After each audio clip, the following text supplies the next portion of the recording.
Hey, what's up with it, everybody? It's your boy Anthony Brown Jr. here, and we back again with another Triple C project. Today we're doing the detail and brakes on this Infiniti Q50. Now keep up, baby, so you ain't gotta catch up.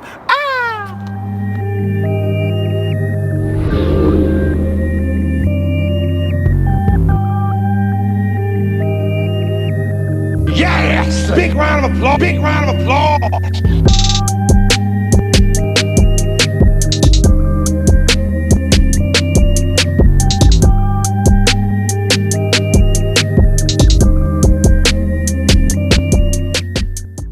Okay, hey, what's up with it, everybody? So what you want to do is, before you get started, is you want to locate your brake fluid reservoir. Yep, lift it up. All right, now there goes your brake fluid reservoir. You want to remove your cap.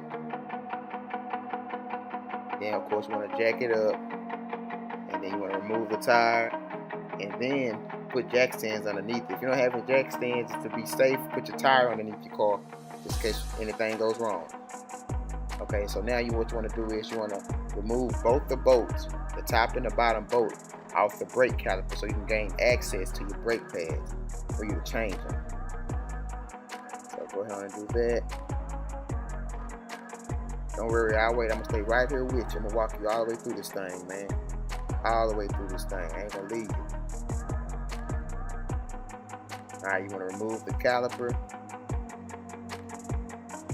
Set that to the side, and then you want to remove the pads. Yep, swap up. Alright. Now you want to you got your tattletale right there. You want to put that pad on the inside of the rotor, because that right there is going to wear down faster. So you want to make sure you have that to let you know whenever your brake pad is going to start wearing down. Then you come on, and then you put your other brake pad on in the front.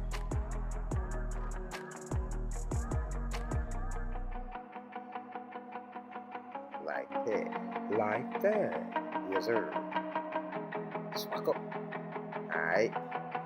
Then you want to get you a C-clamp, and you want to push your two pistons back into the brake caliper itself, so that you'll be able to put since you have your new pads on, you'll be able to slide your brake caliper back over the rotor and the brake pads. So what you're doing when you do that is you're pushing the brake fluid back up into the brake reservoir where you took the cap off of. So you want to definitely do that.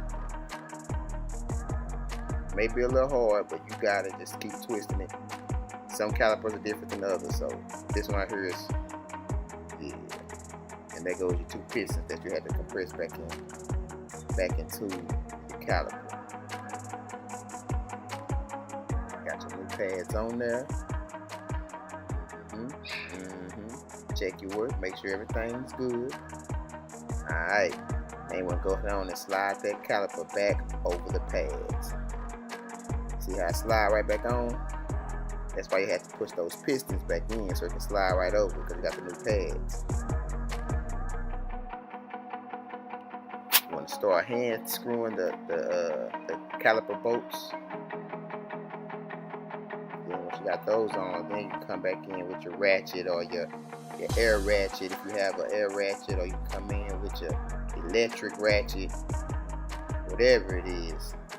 Since you already have your bolts started, go ahead and tighten them up. Make sure they're tight. You do not want to have a loose caliper while you're driving or trying to hit the brakes.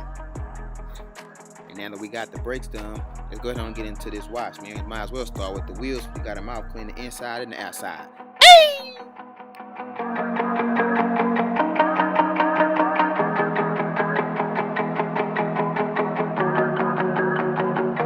Offset!